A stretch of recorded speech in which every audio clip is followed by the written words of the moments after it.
Mitos del golf. Hoy os voy a hablar uno de los mitos, bueno, para mí el mito más interesante que hay en el mundo del golf.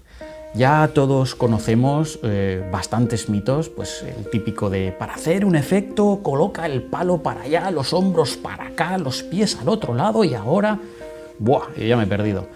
El siguiente es la cabeza, has movido la cabeza, cada vez que fallas un golpe es por culpa de la cabeza, este gobierno es que es tal.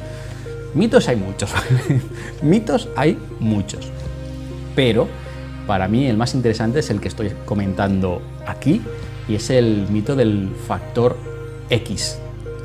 Primero voy a explicaros qué es el factor X, y el factor X es la diferencia de giro en la subida entre la cadera y los hombros. Si cruzásemos la cadera con una línea y los hombros con una línea, ¿vale?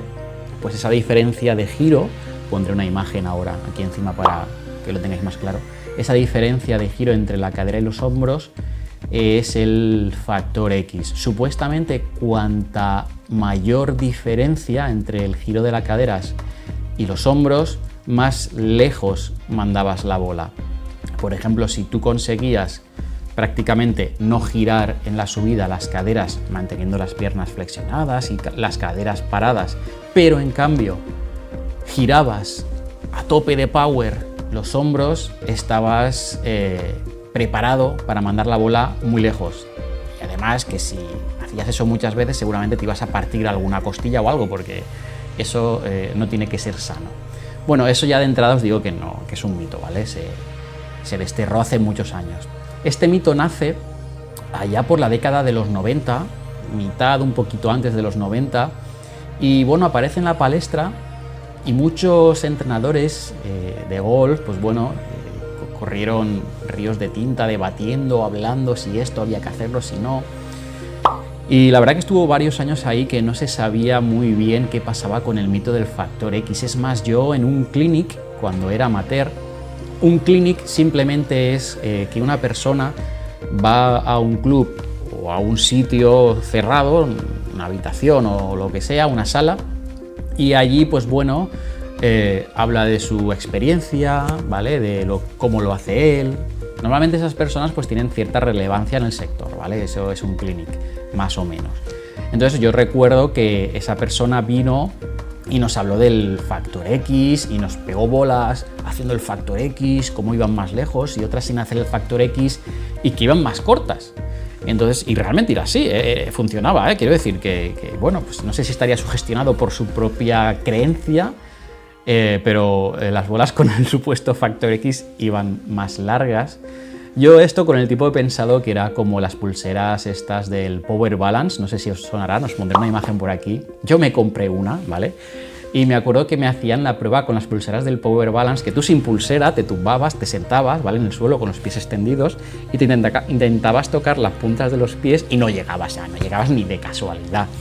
Pero te ponían la Power Balance, te levantabas, te la ponías, te volvías a poner en la posición y hacías así y te tocabas la punta de los pies y decías, esto es magia, ¿cómo puede ser? Me compro 10. ¿Vale? Pues un poco el tema de las Power Balance pues era un poco lo mismo que hacía el factor X. Por alguna clase de conjuro de Harry Potter conseguías pegar la bola más lejos. La teoría era esa, que diferencia de giro entre hombros y caderas. Ellos te lo vendían como que era una goma que se enroscaba y entonces tú al bajar soltabas esa goma y generaba muchísima velocidad.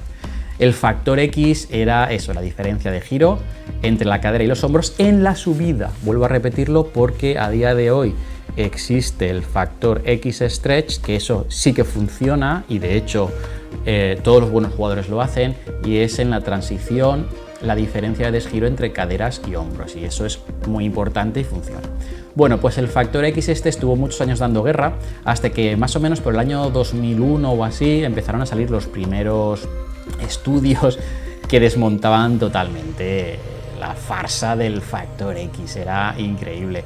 Estudios de biomecánica, doctores, hicieron muchísimos estudios y bueno, pues al final se descubrió que esto no funcionaba, al contrario, no ayudaba nada a los jugadores. Se comparó con jugadores buenos, swings en 3D para ver la biomecánica del movimiento, herramientas como el Fly Scope o el Trackman que sirven para medir lo que hace la bola. Pues bueno, al final se descubrió que no valía para nada el factor X.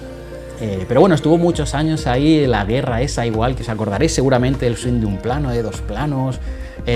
Pues lo mismo es el factor X, ¿no? Cosas que salen de repente, no se sabe muy bien cómo nacen, se vende muy bien las revistas y bueno, al final, claro, como en aquellos tiempos, en la década de los 90, cuidado, hace tiempo, y casi ningún profesor en aquella época utilizaba la videograbación. Hoy en día ya es lo mínimo, pues imagínate, sale una técnica así, pues lógicamente la gente al final no podía más que dar su punto de vista. Pero con el tiempo, pues bueno, se descubrió que no ayudaba. He leído que yo creo que no puede ser verdad, que algunos entrenadores todavía enseñan con el X Factor, pero no me lo puedo creer porque está comprobado. Tú pones hoy en día cualquier swing en YouTube y ves que todos los jugadores buenos giran las caderas al subir. O sea, no me creo eso. Así que nada, de todas formas,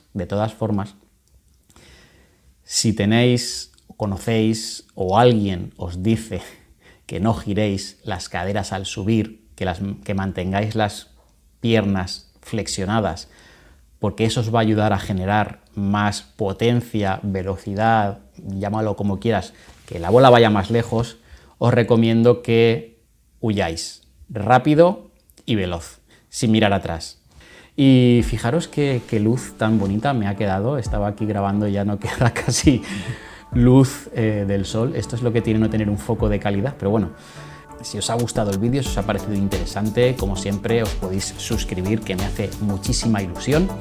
Y nada más, hasta aquí el vídeo. El próximo lunes o martes, vídeo de análisis de algún juego, análisis muy básico, ¿vale? Súper básico, de las 4 o 5 cosas básicas que tenéis que saber de un swing de golf para que lo podáis aplicar al vuestro, ¿vale? Pero ya os digo que va a ser muy básico, así que no os lo perdáis porque creo que vais a llevaros ideas muy sencillas y si ya las sabéis, pues bueno, podéis escucharlo una vez más.